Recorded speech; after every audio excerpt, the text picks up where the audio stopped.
사람마다 저마다의 감시관이 있다고 하죠. 저는 먼저 손을 봅니다. 화장기는 없지만 화려한 매니큐어를 바른 손이 있고요. 얼굴은 고운데 손이 거친 이도 있고요. 또 하루 종일 고무장갑을 끼고 일을 하는 손도 있습니다. 손의 표정을 읽고 난 후에 그 손의 임자를 바라보면서 인생을 가늠해 보곤 하는데요. 요즘 뉴스를 보도할 때 가끔 소름이 끼칠 때가 있습니다. 분명 나와 다를 바 없어 보이는 사람인데 그 사람이 끔찍한 범죄자다라는 생각이 들 때는요. 자, 그런데 여기 범죄 현장을 분석해서 범인의 습관, 나이, 성격, 직업, 범죄 수법을 추론해서 범인을 찾아내는 이가 있습니다. 범죄 읽어내는 프로파일러 김경옥 박사를 지금 만나봅니다.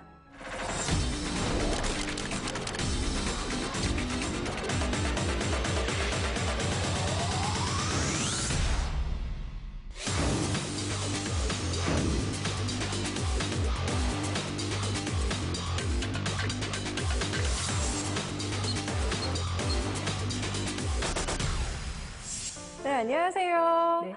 저는 프로파일러라고 하셔서 좀 생각했던 이미지가 있거든요. 근데 정말 청초한 분이 오셔서 살짝 놀랐습니다. 아무래도 저희 선입견이겠죠?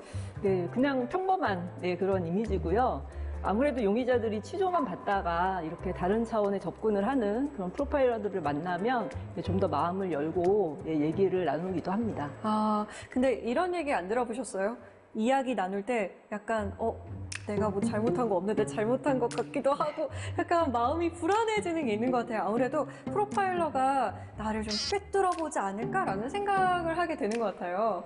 그런 오해를 많이 받는데요. 네. 근데 뭐 저희들이 한번 보면 딱 아는 셜록 홈즈 같은 뭐 그런 존재들은 아니고요. 네네. 아무래도 잘 만들어져 있는 범죄 드라마들이 하도 많아서 이 프로파일러에 대해서 약간의 오해가 좀 있지 않나라는 생각이 듭니다. 그렇다면 프로파일러는 주로 어떤 범죄에 투입이 되나요?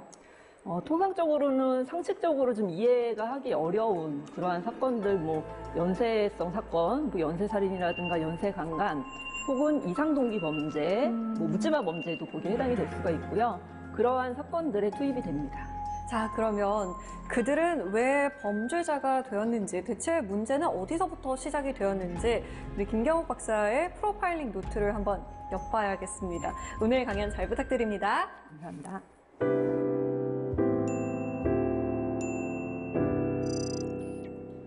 안녕하세요. 김경옥이라고 합니다. 제가 오늘 말씀드릴 주제는 크리미널 프로파일링이라고 하는 범죄 수사 기법입니다. 범죄자 유형 분석이라고 보통 이제 얘기를 하는데요. 이 범죄자 유형 분석, 프로파일링으로 더 많이 알려져 있는데 이 기법은 범죄 현장에 남겨져 있는 물리적인 증거, 보통 현장 감식을 통해서 수집이 되는 그러한 증거물들이고요. 그 증거물들 이외에 범죄자의 심리라든가 행동, 그리고 지리적인 여건들, 이런 것들을 토대로 해서 범인이 어떤 사람일지에 대해서 분석을 해내는 그러한 수사 기법입니다. 심리학적인 토대를 갖고 있는 수사 기법이라고 할 수가 있고요. 이 프로파일링이 보통 적용되는 범죄들은 우리가 보통 상식적으로 좀 이해하기 어려운 이상동기 범죄라든가 뭐 연쇄살인, 또 연쇄강간, 이러한 연쇄성 범죄들에 많이 적용이 되고 있습니다. 화성 연쇄살인 사건의 이춘재가 프로파일러의 유도에 따라 이춘재가 범인만이 알 수 범행 있는 동기를 진술을 밝히기 했다는 위해 겁니다. 프로파일러를 투입할 예정입니다. 우리나라에서도 최근에는 영화나 뭐 드라마의 소재로 프로파일러들이 많이 등장을 합니다. 근데 이 프로파일러에 대해서 약간 너무 요즘 전지전능한 존재 같은 그러한 오해들이 많이 좀 생기게 되는데, 뭐 크리미널 마인드나 이런 것들을 보면은 사건이 발생하고 그 사건을 분석하고 사건 현장에서 범죄자의 심리와 행동을 읽어내고 또 그것을 토대로 해서 범인을 검거까지 하죠. 거의 전천후의 그러한 능력을 보여주고 있는 그러한 그 모습들을 볼 수가 있습니다. 아마도 실제 프로파일러들이 어떻게 일을 하는지, 과연 영화 속의 프로파일러들처럼 그렇게 일을 하고 있는지 좀 궁금하신 분들이 많이 계실 것 같아요. 프로파일링 기법은 미국에서 처음에 시작이 됐는데요. 1970년대에 미국에서 연쇄살인 사건이 이제 많이 발생을 하게 돼요. 그 전에는 이제 좀 이해할 수 없었던 그러한 사건들이 많이 발생을 하게 되면서 이러한 사건들을 뭔가 지금 접근할 수 있는 새로운 수사 기법이 있지 않을까? 이들은 왜 이런 범죄를 할까? 네, 심지어 인육을 먹고 뭐 이러한 범죄들을 왜 할까? 라는 것들에 대해서 이제 의문이 시작되면서 이들의 심리에 대해서 알아야 되겠다라고 생각을 해서 FBI에서 이제 교도소에 수감되어 있는 그러한 연쇄살인범들을 인터뷰하기 시작합니다. 그 자료들을 토대로 해가지고 범죄자의 유형, 제가 아까 프로파일링을 이제 우리 번역을 하면서 범죄자 유형 분석이라고 말씀을 드렸는데 그 범죄자의 유형을 분류를 하고 그 유형에 따라서 어떠한 범죄자들이 특성을 갖더라라는 것들을 정리를 하기 시작을 해요. 그런 것들이 1970년대, 80년대에 거쳐서 이제 이루어지게 되고요. 우리나라에서는 프로파일링이 2000년도에 이제 처음으로 들어오게 됩니다. 본격적으로 프로파일링의 필요성을 인식을 한 것은 유영철 사건이 이제 가장 크죠. 그 전에도 물론 연쇄살인 사건도 있었고 우리가 이해할 수 없는 그런 범죄들도 있어 왔어요. 근데 사실 유영철 사건이 주는 사회적인 충격은 굉장히 컸었습니다. 그래서 이런 유영철 사건이 발생을 하고 이런 과정을 거치면서 이 프로파일링에 대해서 본격적으로 활용을 해야 되겠다라는 인식이 일어나게 되면서 2005년도에 공식적으로 경찰에서 프로파일러들을 채용을 하기 시작을 합니다. 그럼 프로파일러들은 어떤 일을 하는가? 일단은 프로파일러가 되기 위해서는 인간의 심리에 대해서 알아야 되겠죠. 범죄자도 어차피 인간이기 때문에 인간의 심리 상태에 대해서 알 수 있어야 되고 프로파일러가 갖춰야 되는 또 가장 큰 자질 중에 하나는 정보들, 그러니까 결국은 제가 프로파일링은 정보 분석가라고 저는 생각을 하는데 정보들에서 범인을 추론할 수 있는 의미들을 찾아내는 일이 프로파일러의 일이라고 저는 생각을 합니다. 다소 좀 추상적인 얘기인데요. 이 프로파일러들의 일에 대해서 가끔씩 이 퍼즐에 많이 비유를 하곤 하는데요. 저도 한때 퍼즐에 빠져서 퍼즐을 좀 많이 한 적이 있습니다. 근데 이 퍼즐이 복잡할수록 사실 하나의 퍼즐의 자리를 찾기 위해서 다른 퍼즐이 맞춰져야지 그 퍼즐의 자리를 찾을 수 있는 경우가 있거든요. 사실 프로파일링도 좀 마찬가지예요. 어떠한 정보들이 어떤 의미를 갖고 있는지 해석이 돼야지 다른 정보가 갖고 있는 그 정보가, 그 가치가 확인이 되는 경우들이 있거든요. 그래서 이 프로파일러들은 이 정보들이 갖고 있는 의미를 얼마나 잘 해석해낼 수 있느냐. 그것이 사실 능력의 관건이라고 저는 이제 생각을 합니다. 그럼 프로파일러들은 어떤 일을 하는가? 그것들을 좀 더 세부적으로 나눠서 이제 말씀을 좀 드려보면, 이제 사건이 발생한 직후에 프로파일러들은 현장을 물론 같이 가죠. 현장 감식이 끝날 때까지 현장에 같이 임장을 하고 있고요. 그리고 최초 수집된 뭐 피해자 중심의 그러한 정보들, 뭐 이런 것들을 모두 다 일단 정보를 일단 수집을 합니다. 수집할 수 있는 모든 정보를 다 수집을 하게 되고요. 그 다음에 중요한 것은 현장 재구성입니다. 근데 이 현장 재구성은 사실 이 프로파일링에서 가장 핵심적인 부분이에요. 여러 가지 것들을, 정보들을 가지고 이 범인이 그 집에 들어가서 어떠한 행동들을 했을 것이다 라는 것들의 현장 재구성이 가능해집니다. 그렇게 되면은 이 범인의 특성이 어느 정도 확인이 될 수 있는 부분이 있어요. 또 한 가지 중요한 거는 피해자 분석입니다. 사건이 발생하고 나면은 어떤 점에서 중요하냐면 이 피해자가 범죄에 노출될 수 있는 위험성이 과연 얼마나 있는 피해자였는가.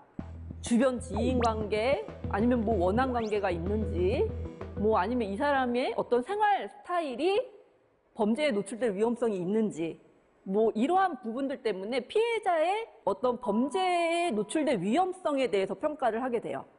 그래서 피해자 분석도 또 하나의 중요한 부분이 되고요. 데이터베이스 분석도 들어가게 됩니다.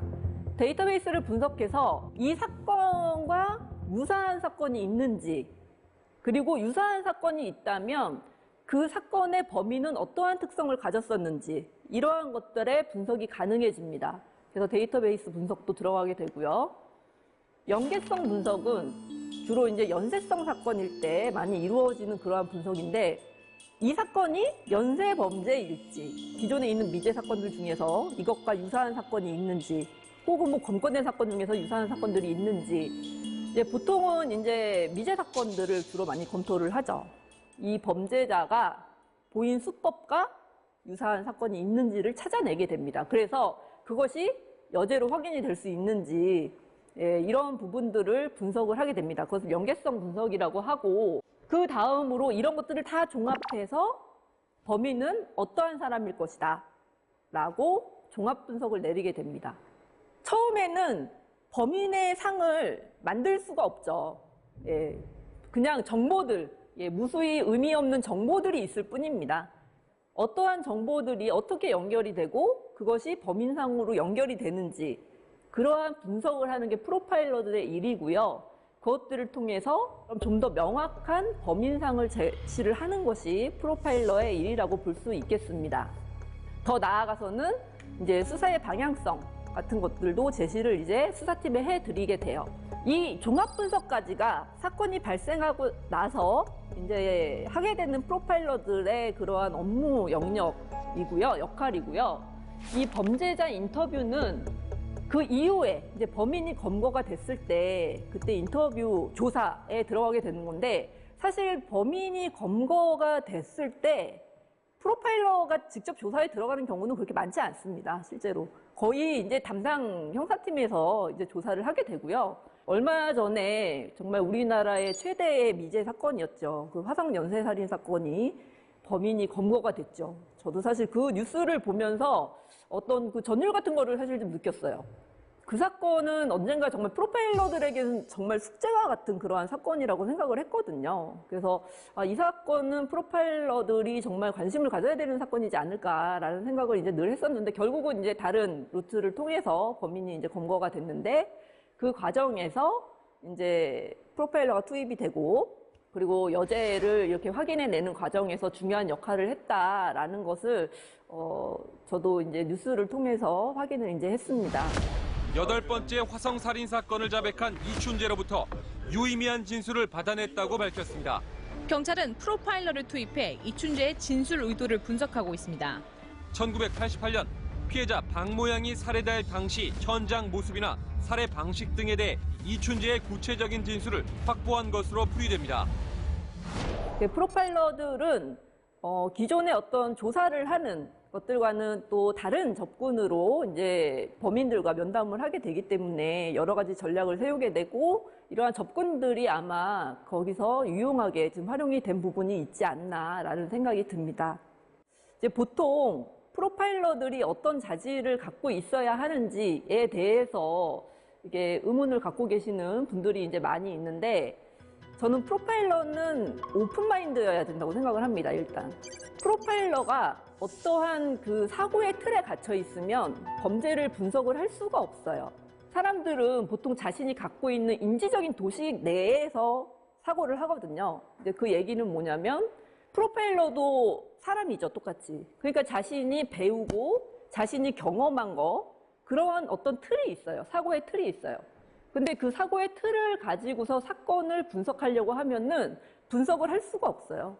제가 범죄를 분석하고 뭐 현장에 가보고 또 범죄자들을 면담하고 그러한 것들을 통해서 결론적으로 얻은 건 뭐냐면, 있을 수 없는 일은 없고 불가능한 일은 없다는 겁니다. 처음에는 그렇게 생각해요. 이거는 이런 가설은 안 되지 않을까? 왜냐면 현장은 이러이러하니까 그건 아닐 거야 라고 이제 어떤 예단을 갖게 되는데, 범인을 잡고 나면 그 예단이 맞는 경우들이 있어요. 그래서 프로파일러는 자신의 경험을 뛰어넘을 수 있어야 합니다. 자신의 의견만 고집하고 내가 본 것만 맞다라고 얘기하면 훌륭한 프로파일러라고 사실 볼 수가 없습니다.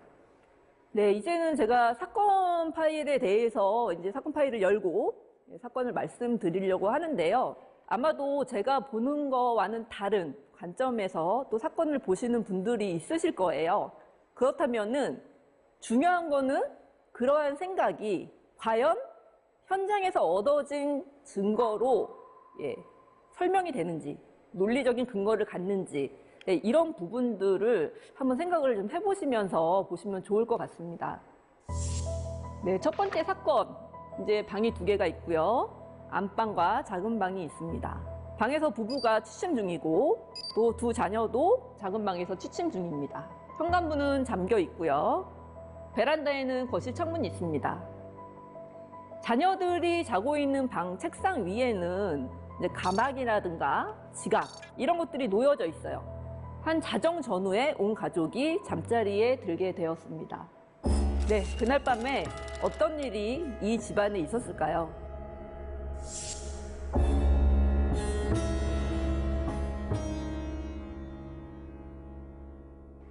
범인이 침입을 했어요. 침입을 해서 작은 방에 있는 2 자녀들을 살해를 했습니다. 예, 부부는 화재로 인해서 이제 잠에서 깨어났고 작은 방에 가가지고 아이들을 깨웠으나 아이들이 움직이지 않고 그래서 불길이 거세져서 이제 밖으로 나오게 됩니다. 가상의 사건으로 간단하게 구성을 했는데 이러한 정보들을 나중에 분석으로 연결을 시켜서 이 범죄가 어떤 동기를 갖는지, 이 범인이 목적은 뭐였을지, 범인은 어떤 범죄의 유형일지 이러한 부분들을 추정을 해내는 것이 프로파일러의 이제 할 일이 되겠습니다. 한번 생각을 해보셨으면 좋겠습니다.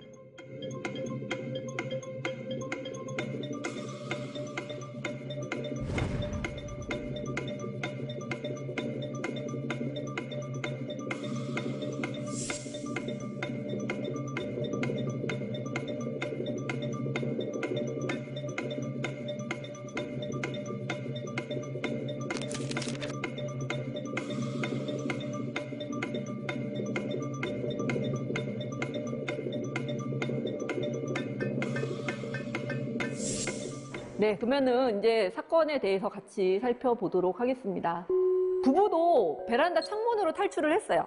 현관문을 열 수가 없었던 게 현관문 앞에 지금 불이 나고 있잖아요. 근데 이 부분도 상당히 눈여겨봐야 되는 부분입니다. 현관문이 열려 있었다면 범인의 침입, 탈출 경로로 사용되었을 가능성이 높다. 여기서도 사실 한 가지 우리가 좀 이렇게 범죄를 예방하기 위해서 좀 생각해 볼 부분이 있는데요.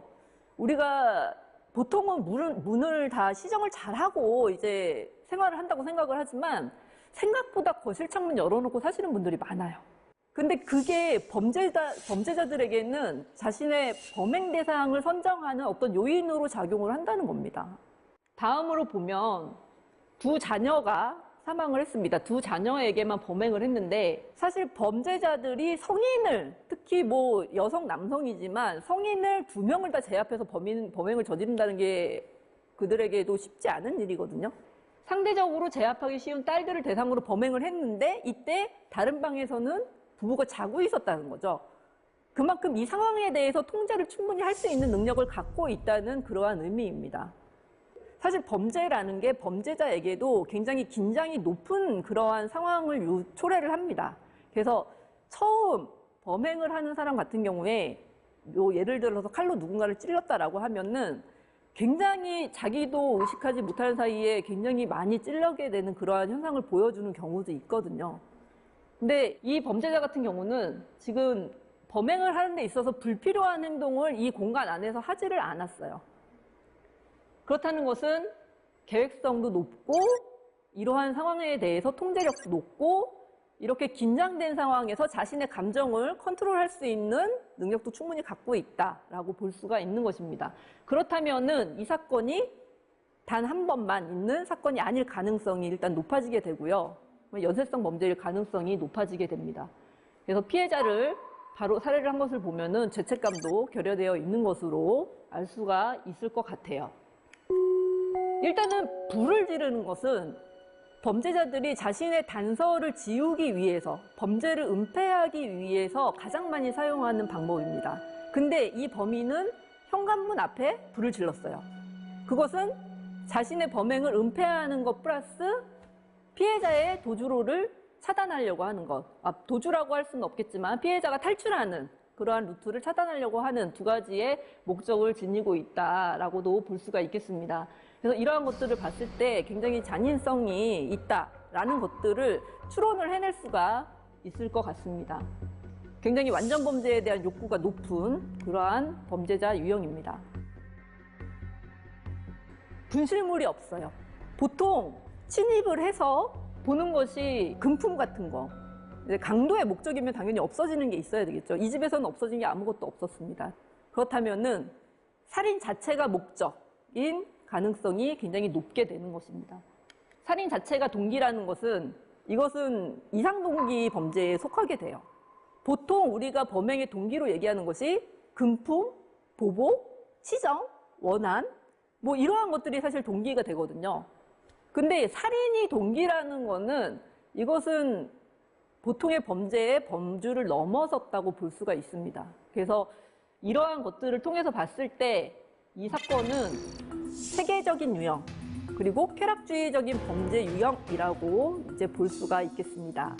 체계적인 범죄 유형은 아까 말씀드렸던 특성들, 범죄 현장에서 충분히 자신을 컨트롤할 수 있는 능력을 갖고 있고 사회생활을 하는 데 있어서도 능력을 갖추고 있는 소셜 스킬도 갖추고 있고 대인관계 능력도 물론 있는 그러한 유형을 체계적인 유형이라고 얘기를 했는데요. 우리가 흔히 알고 있는 사이코패스가 바로 이 체계적인 유형에 포함이 됩니다. 그리고 쾌락주의적 범죄라고 하는 것은 이 체계적, 비체계적인 거는 이제 또 다른 유형론이고요. 살인 자체를 통해서 쾌감을 느끼는 거예요. 그게 쾌락주의적인 범죄 유형이라고 이제 얘기를 하는데 사건 일과 같은 경우에는 분석을 한다고 했을 때 사실 연쇄살인에 초점을 두어서 프로파일러들이 분석을 해야 될 필요가 있고 그리고 그러한 부분들이 이제 다른 미제 사건에도 혹시 있었는지를 볼 필요가 있습니다. 제가 이렇게 프로파일링에 대해서 강의를 하고 범죄자의 심리에 대해서 얘기를 드리는 것을 가지고 이제 범인에 대해서만 초점을 두시는 것이 아니라 그러한 것들을 알고서 범죄를 피하는데 범죄에 노출되는 위험성을 좀 낮추는데 활용을 하면 어떨까라는 생각을 지금 강조를 해서 말씀을 드립니다. 범인들의 목표는 완전 범죄입니다. 검거되지 않는 것이 그들의 어떤 최우선적인 목표예요. 그러니까 자신의 이득을 취하고 검거의 가능성을 낮추는 것, 이것이 가장 큰 목표가 됩니다. 예를 들어서 제가 예전에 면담을 했던 이제 택시 강도범이었는데요. 이 강도범 같은 경우에는 이제 야심한 시간에, 늦은 시간에 혼자 택시에 타는 여성을 대상으로 이제 범행을 했습니다. 근데 이 범인이 나중에 이제 면담을 하면서 얘기를 하는 것이 이제 차를 타고 가는 동안에 전화를 하는 여성은 그 자신이 범행 대상으로 삼지 않았다고 그래요. 그냥 이제 그 여성들은 보내주고 그렇지 않고 그냥 택시에 타고 가는 여성들을 대상으로만 범행을 이제 한 것이죠. 그렇다면은 택시를 탔을 때 누군가에게 전화를 한다거나 나 지금 뭐 어디 가려고 택시 탔어 뭐 이런 정도의 행동만 하더라도 범죄를 어느 정도 피할 수는 있다는 것이죠.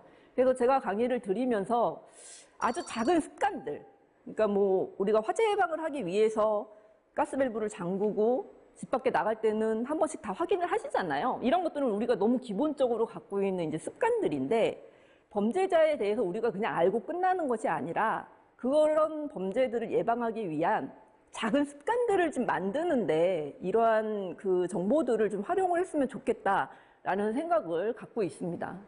방금 택시에서 전화를 걸고 또 내가 어디로 가고 있다라고 주변인에게 알리는 것만으로도 어느 정도 범죄 예방 효과가 있다라고 하셨는데 그런 또 일상 속에서의 팁이 또 있을까요? 참고적으로 몇 가지 정말 이건 아무것도 아니라고 생각을 할 수 있지만 네. 뭐 생각을 해본다면 저는 잠금 장치를 좀 많이 사용하는 편입니다. 여름에 만약에 너무 더워서 문을 열어놓고 자야 되겠다 싶으면 사람이 침입하기에 어려운 정도로만 잠금 장치를 껴놓고 뭐 밤에 창문을 네네. 열어놓고 이제 지낸다거나 그리고 만약에 본인이 이제 느끼기에 밤에 이제 뭐 집을 가고 있는데 느낌이 좀 안 좋을 때가 있잖아요. 네. 아니면은 뭐 착각일 수도 있지만 어떤 사람이 따라오는 것 같거나 이런 네. 느낌이 들 때는 인적이 드문 길을 가기보다는 뭐 주변에 뭐 상가가 있으면 거기 뭐 가게에 잠깐 멈췄다 간다거나 예, 아니면은 지금 길을 돌아서 가더라도 큰 대로로 간다거나 이런 자신의 어떤 느낌이나 이런 것들을 좀 적극적으로 좀 받아들여가지고 예방할 수 있게 그렇게 하는 것도 좋을 것 같고, 네, 그러면 아나운서님께서는 집 단속이나 이런 것들은 좀 어떻게 하시는 편이세요? 저 현관은 좀 신경을 쓰는데 그 베란다 창문이라든가 아니면 거실 쪽은 좀 신경을 잘 안 쓰는 것 같아요. 제가 좀 고층에 살거든요. 그러면 좀 괜찮지 않나요? 그럼 혹시 밤에 주무실 때도 창문 시정이나 이런 것들은 신경을 좀 안 쓰시는 편이세요? 여름에는 아무래도 열어놓고 자는 경우가 굉장히 많거든요. 네.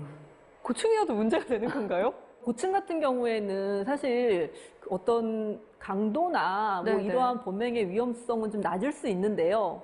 만약에 혹시라도 이제 아나운서님께서 어떤 사람의 타겟이 돼서 네, 만약에 뭐 스토킹을 당하고 있다거나 네.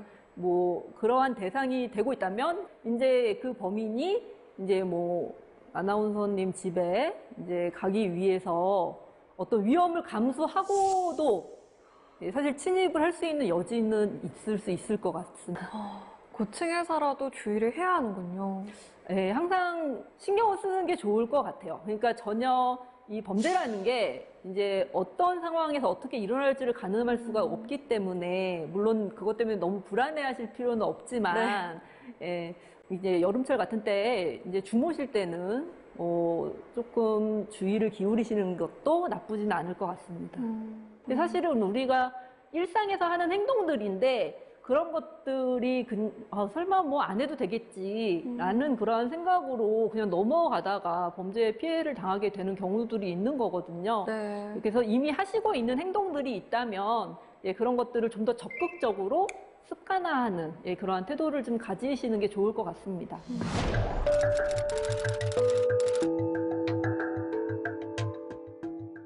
두 번째 사건입니다. 공원이에요. 예, 공원이고 일요일 오후 이 공원에는 많은 사람들이 나와서 휴일에 어떤 여가를 즐기고 있었습니다. 피해자는 공원을 통과해서 집으로 가는 중이었어요. 집으로 가고 있는 중이었는데 여기서 이제 사건이 발생을 하게 됩니다.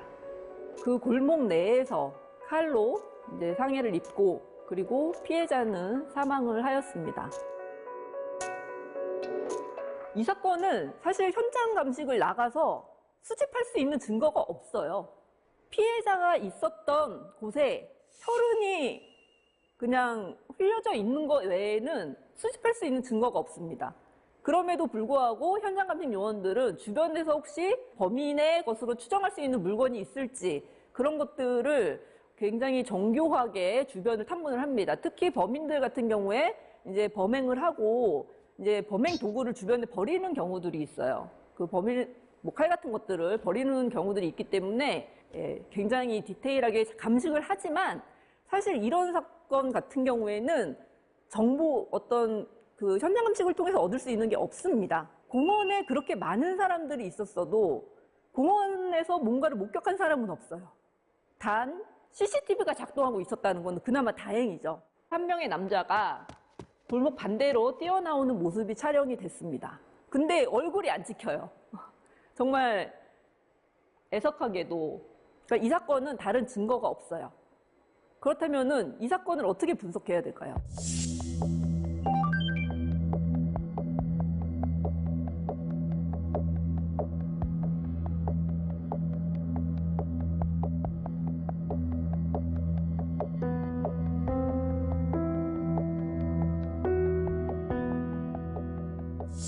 프로파일러들은 이런 사건이 나도 분석을 해내야 됩니다. 사실 이런 사건들이 프로파일러가 분석해야 되는 사건이에요.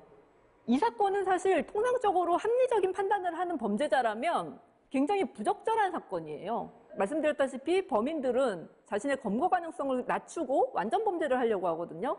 근데 지금 이 사건은 전혀 맞지가 않아요.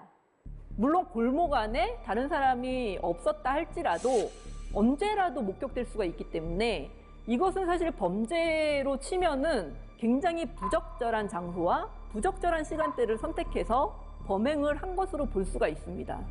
칼로 찌른 후에 바로 도주했어요. 거의 범행 시간이 몇 초 걸리지도 않고 그런 것들을 봤을 때 이 사람이 사망을 했는지 안 했는지 여부는 별로 중요하지 않은, 이 사람에게 그거는 그렇게 큰 관심을 갖지 않는 그러한 요소가 됐을 수 있습니다. 그냥 칼로 찔렀다는 것 자체가 이 사람에게는 목표였을 수도 있거든요. 그래서 이러한 부분들을 고려를 해봤을 때 일단 살인 자체가 동기일 가능성은 높아요. 물론 원한 관계일 수도 있습니다. 이 사건은 어떤 부적절한 시간대와 장소에도 불구하고 굳이 피해자를 쫓아가서 살해를 했다면 이것은 어떤 원한 관계에 의해서 범행을 한 것이 아닐까라고 생각이 들 수도 있지만, 근데 그러기에는 너무 다른 여건들이 노출이 될 가능성이 높아요. 그래서 살인 자체가 목적일 가능성이 있는데 이 사건은 비체계적인 그런 유형에 속하고요. 비체계적인 유형은 체계적인 유형하고는 좀 다른, 그 반대되는 특성을 갖는다고 좀 보시면 될 것 같아요. 그래서 비체계적인 범죄자들은 사회적으로도 소셜 스킬이 좀 부족하고 직업도 좀 불안정하고 사람들과 잘 어울리지 못하고 좀 어떤 사회적인 그런 위치가 낮고 이러한 특성들을 보이는 사람들을 비체계적인 유형이다라고 이제 얘기를 합니다. 그래서 이 두 번째 사건 같은 경우에는 사실 정신질환을 가지고 있을 가능성도 좀 생각해 볼 여지가 있어요. 또 대부분의 묻지마 범죄가 이런 양상을 보이면서 일어날 수도 있습니다. 묻지마 범죄의 정의는 보통 보면 피해자와 가해자 간에 아무 관계가 없고, 그리고 외견상 봤을 때 그 동기가 명확하지 않은 경우, 불명확한 경우, 이러한 경우를 묻지마 범죄라고 이제 얘기를 하는데요. 이 사건 같은 경우에도, 제가 지금 말씀드린 사건 같은 경우에도 외견상 봤을 때는 아무런 동기를 찾을 수가 없어요. 그냥 한 남자가 지나가는 여성을 칼로 찔러서 이제 살해를 한 거예요. 근데 정말 안타까운 것은 단지 그 피해자는 그때 거기를 지나가고 있었던 죄밖에 없다는 거예요. 이분은 범죄를 당할 아무런 이유가 없는 그러한 피해자라는 거죠. 그냥 공원을 지나가다 골목을 들어갔는데 갑자기 쫓아와가지고 칼로 찌르는데 그거를 무슨 수로 막겠어요. 그러니까 이런 묻지마 범죄 같은 경우에는 뭐 우리가 막 길을 다니면서 주변을 두리번덩거리면서 다닐 수는 없잖아요. 근데 이것에 대해서는 저는 좀 더 사회적인 측면에서 좀 접근할 필요가 있다고 봅니다. 지금 묻지마 범죄가 점점 많아지거든요. 제가 봤을 때는 점점 더 많아질 것 같아요. 왜냐하면 사회적으로 불만을 갖고 있는 사람들이 그만큼 많아지고 있기 때문에, 그리고 개인 내적으로 그런 분노나 이런 것들을 적절한 방식으로 풀어내지 못하는 사람들이 점점 많아지고 있기 때문에 관련된 전문가들이나 정부적인 차원에서 고민을 해서 좀 사회를 좀 안전하게 만들 수 있게 해야 되지 않을까 사실 싶습니다. 이제 강연을 좀 마무리 지으면서 제가 바라본 최근의 어떤 범죄들에 대해서 말씀을 좀 드리고 마무리를 지어볼까 합니다. 요즘에 게임 하시는 분들 참 많으시죠. 요즘에 게임 광고도 보면은 정말 하고 싶을 수밖에 없게 만들더라고요, 게임을. 게임을 해서 건전한 취미로 활용을 하는 것은 저는 굉장히 좋다고 생각해요. 근데 문제는 그 게임을 통해서 얻어진 어떤 폭력성에 대한 둔감화, 게임 속의 자아와 현실의 내가 혼동을 일으켜가지고 게임 속에서 나는 되게 전지전능한 존재예요. 근데 나는 현실에서도 전지전능하고 싶어요. 그러면 사람을 죽여야지. 아니면 나가서 폭력을 해야지. 이런 식으로 가상세계에서의 자아가 연결이 되는 경우가 있습니다. 그러한 것들이 범죄로 이어질 수도 있다라는 부분에 지금 우리가 관심을 기울일 필요가 있다고 보여집니다. 그리고 이제 사이버 공간에서 일어나는 범죄들 요즘에 증가하고 있죠. 요즘에 소위 사이버 성착취 범죄, N번방 사건이라고 하는 것도 지금 굉장히 많은 논란을 야기를 하고 있는 사건인데요. 사건에 대한 뉴스를 보면서 가해자들이 정말 죄책감이 없다는 것에 상당히 문제점이 심각하다고 느꼈습니다. 그리고 이제 피해자들을 비인격화하는 그러한 것들, 노예로 생각한 거나 이렇게 이제 얘기들이 나오고 있잖아요. 그래서 이러한 비인격화시키고 있는 그러한 행태들이 사실은 상당히 문제가 심각하다라고 저는 느꼈어요. 이번에도 이제 피해자가 한 70명 정도 된다고 하는데 그중에 아동 청소년이 상당수라고 이제 얘기가 나오고 있어서 저는 이 사건을 이제 가해자나 어떤 사이버 범죄의 특성으로도 봐야 되겠지만 피해자들이 그렇게까지 행동을 할 수밖에 없었던 이런 청소년기의 심리적인 특성도 좀 고려가 돼야 된다고 저는 생각을 합니다. 피해자들 같은 경우에 지금도 2차 피해를 당할까봐 이제 드러내지 못하고 숨어서 이제 두려움에 떨고 있는 경우들이 많이 지금 있을 겁니다. 아니나 다를까 지금 뭐 거기에 올라온 영상들을 재공유하는 가해자들이 재공유한다라는 것들도 지금 보도가 사실 되고 있어요. 근데 왜 피해자들이 왜 그러면 시키는 대로 했을까? 그것을 가지고 또 가해자들은 또 얘기를 하죠. 그러면 왜 시키는 대로 했어? 네가 그러면은 할 수 있어서 그렇게 된 거 아니야? 라고 얘기를 하겠죠. 이제 성범죄 피해자, 아동 청소년들을 이제 많이 만나서 얘기를 이제 나눠보다 보면 그 피해가 한번 발생했을 때 바로 폭로가 되는 경우가 그렇게 많지가 않습니다.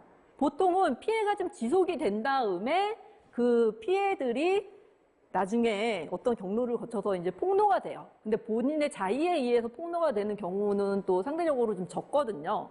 왜 그러니? 왜 너가 그렇게까지 가해자들의 요구를 들어주게 됐니? 어떤 심정에서 그렇게 됐니? 라고 물어보면 상대방이 너에 대해서 안 좋은 소문 SNS에다 퍼뜨릴 거야 라고 얘기를 한다는 거예요.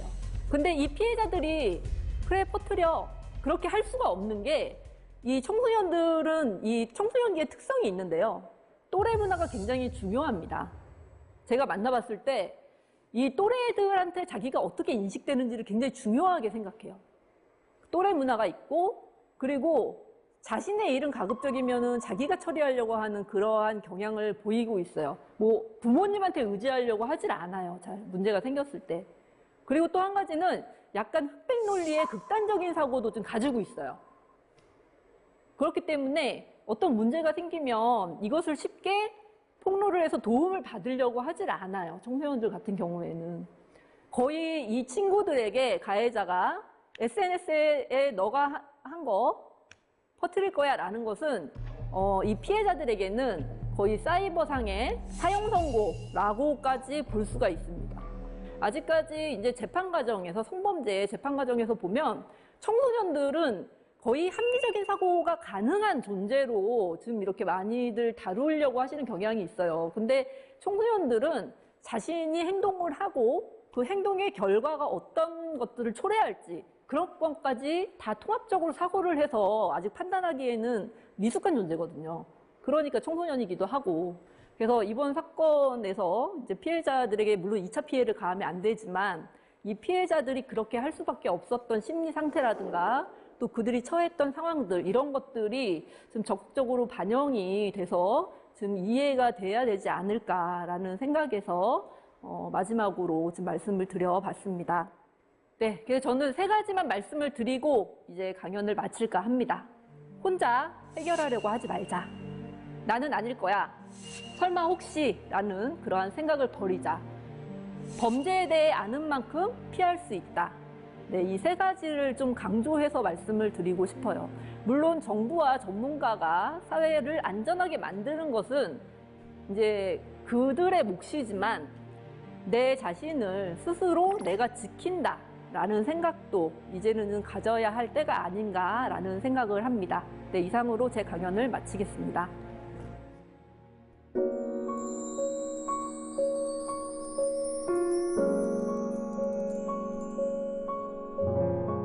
네, 강연 잘 들었습니다.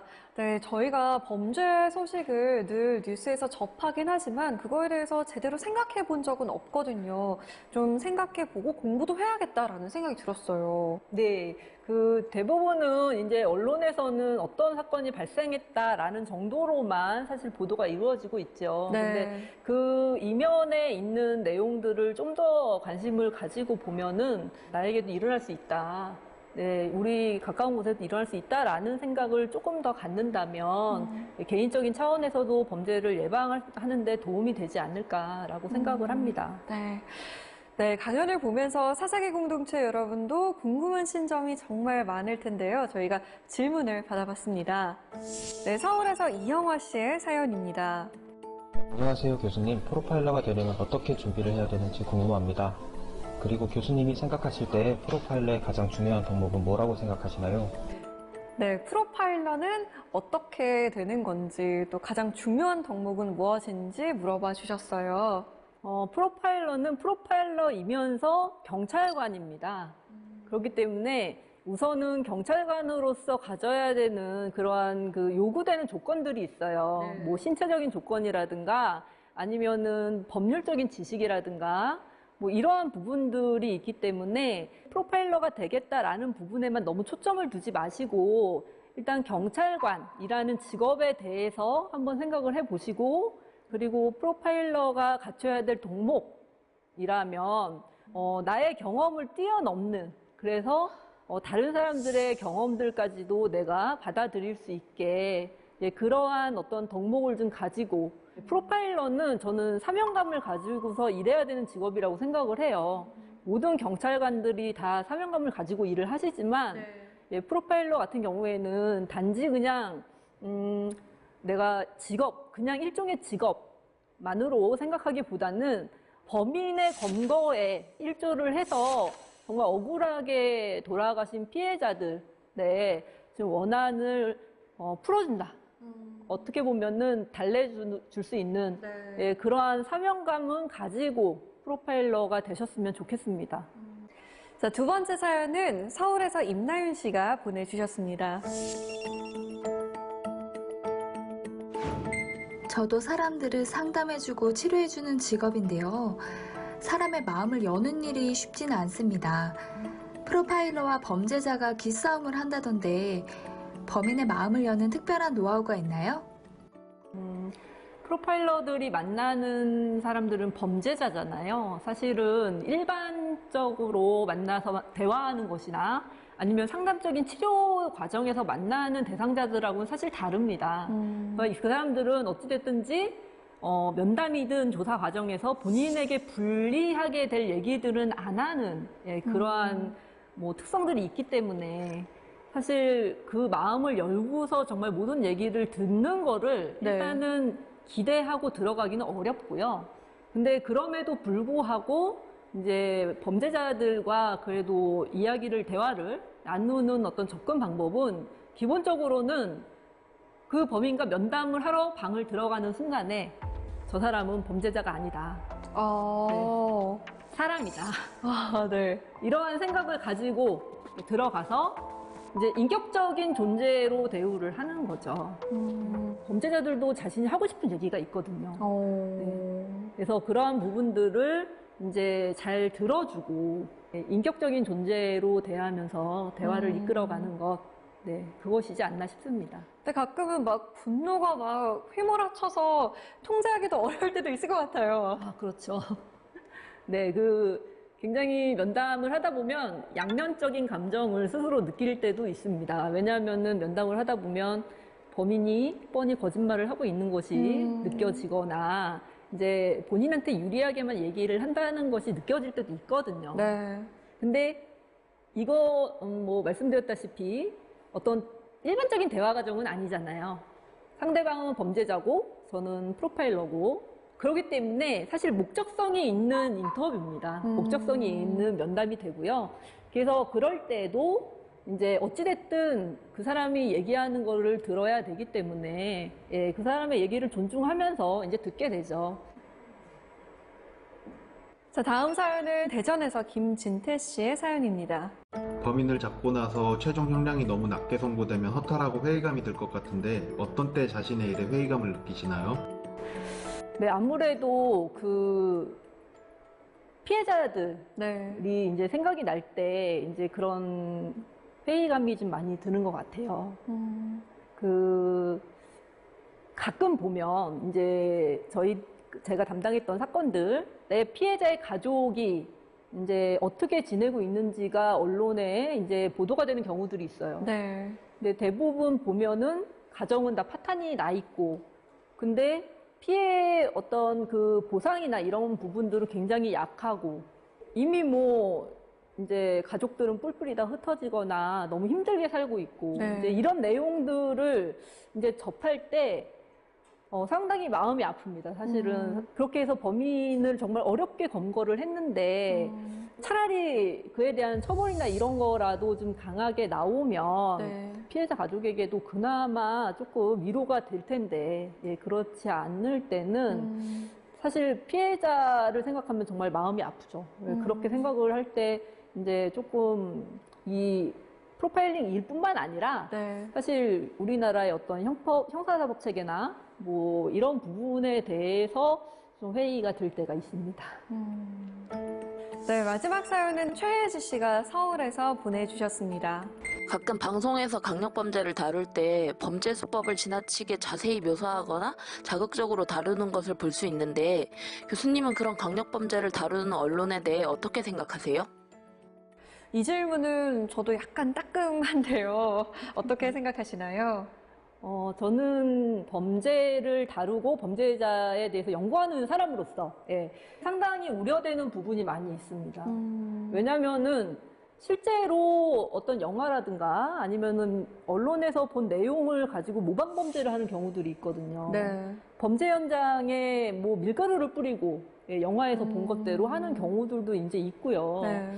그런 부분들에 대해서 저는 염려가 물론 많지만, 어느 정도 언론인들께서, 예, 그런 부분들을 좀 걸러주시고, 예, 좀 순기능으로 역할을 할 수 있게, 예, 노력을 좀 해주시면, 예, 아까 말씀드렸다시피 제 강의가 저는 어떤 피해자들이 피해를 이제 좀 노출되지 않도록 하는 것에 초점을 두고 있는 것처럼, 네. 예, 언론에 보도된 내용이 이제 가해자의 완전 범죄를 돕기보다는 일반인들에게 알 권리를 보장해주고, 또 피해에 대해서 좀 피할 수 있는, 네, 그러한 지식을 갖추도록 하는데도 도움이 될 거라고 생각이 듭니다. 네, 오늘 강연 들으면서 이 범죄라는 것이 나와 너무 상관없는 일이다라고 방관해서는 절대 안 되겠구나라는 생각이 들었습니다.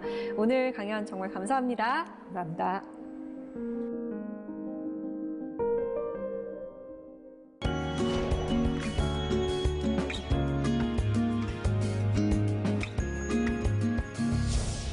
폭이 돋지 않는 사막에서도 비가 오고 난 뒤 그 짧은 시간, 물기를 머금고 있는 그 시간에 푸른 식물이 자란다고 합니다. 사막이 온통 에메랄드 빛으로 변하는 그 기적 같은 장면은 정말 운이 좋은 나그네만 볼 수 있다고 하는데요.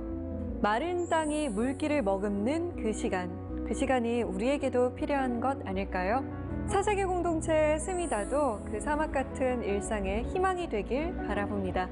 저희는 다음 시간에 찾아오겠습니다.